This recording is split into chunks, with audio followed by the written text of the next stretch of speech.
I never knew what discrimination was when I was a kid, because I was fortunate enough never to be discriminated in school nor in anything I've ever done. But honestly now, because of the Endangered Species Act, I feel that farmers and farm workers, we're the ones, we're being discriminated now. We haven't been treated equally like we're supposed to in this country. There's an injustice going on right now. Maybe God is testing us. Maybe we're going through hard, difficult times just so we can see the value of each other. I was deeply hurt to hear that us migrant farm workers are supposed to be hoodlums and we're on welfare. You gotta know that's not true. You understand what we're talking about? Yeah, exactly. I understand the situation. Yeah, my parents were farm workers. Yeah. You know, I understand how things are and it's, you know, the survival and trying to make it every day. Let's put this. Let me ask you a question, Juan. Your parents came from Mexico to the United States. How old were they?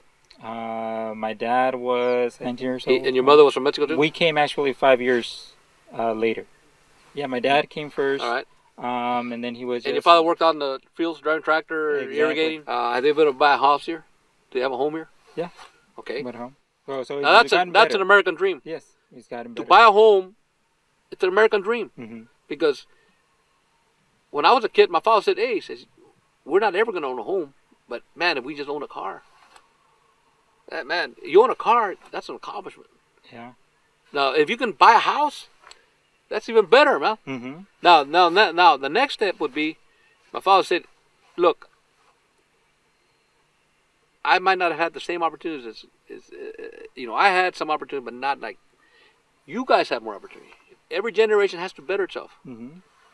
So your father made a sacrifice for you to come here from Mexico, okay? Okay, they're here and they worked in whatever they're limited to, because maybe lack of education or maybe the language. Mm-hmm. But you're not limited to what you do. See? No. Well, my dad put me in the field, so I. So you know that. So I knew how it was. But it was the work ethic he wanted you to have. Not only work in the fields, but he wanted that work ethic for you to know how to work.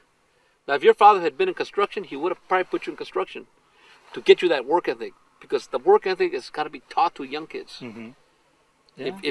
I don't care if you work a week in the fields or a month. That teaches you work ethic. And if you're taught how to work, you'll survive in anything, whether it's farming or whether it's construction or whether it's working any job in the cities. You'll survive because you know how to survive. You've been taught to survive, right? Yeah.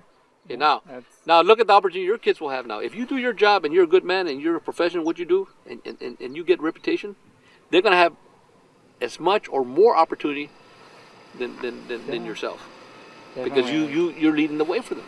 Yeah, I hope so. Right? Yeah, that's what we want,